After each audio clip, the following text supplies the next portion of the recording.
Grace is just being absolutely fine with what is, instead of being like, see, pleasure, and I get overstimulated. Like, you know what I mean? I think the digital age and all this computer stuff and everything at our fingertips, it overstimulates us and ultimately makes us fucking miserable and drains us. Yeah, it gets you out of your head for sure. Or gets you out of your heart into your head. It's all mental. You're always in, when you're online, you're generally always in your head. I think so, yeah. But this, I really love this practice of mindfulness, because the idea is, even when you're in your head, there's all these great, like, I can't remember the scripture. It's in this, I'm reading this great book, Mindfulness by Joseph Goldstein. I've been reading it forever. Oh, it's amazing. I know that book. It's great. Is that a great one? It's great. But it's sort of commentary on the scripture that the idea of mindfulness emerged from, or I'm sure it emerged from a lot of scriptures. What particularly, mindfulness basically just means being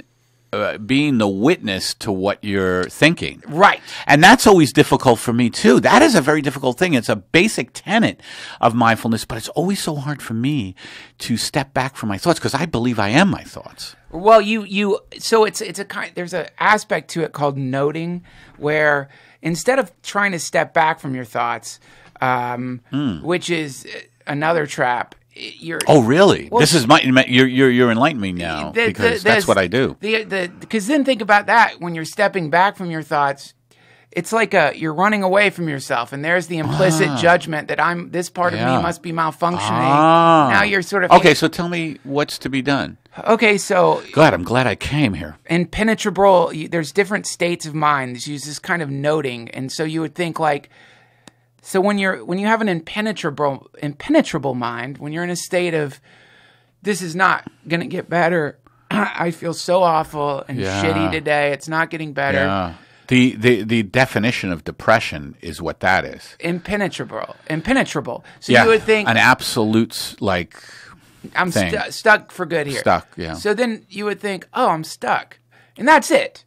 And then when you're not stuck, and you're in a flowing, open, graceful mind, you go, oh, graceful mind. And then when you're sitting and meditating, when I'm breathing in, I'm breathing in. When I'm breathing out, I'm breathing out. So it's just a very basic sort of not trying to change the state. If your mind's going crazy and you're up in your head and it's all going nuts, it's not step back. It's just be aware of like, oh, mind going crazy. Right. When mind note it. That's called noting. And when the mind isn't going crazy, you think, oh, mind not going crazy. And even those labels are considered to be an intermediary state to get you to this place of, which now is theoretical for me, but the idea is universe perfect. We exist in a perfect universe, non-malfunctioning universe. I am part of the universe. Therefore, if the universe is perfect, then I am perfect. And I'm not perfect because of what I'm going to be after a million lifetimes of meditating. I'm perfect because of where I am right now.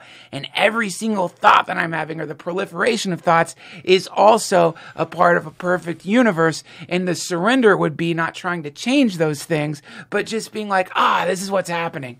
Look at it go. Look at the thoughts go. Here we go again.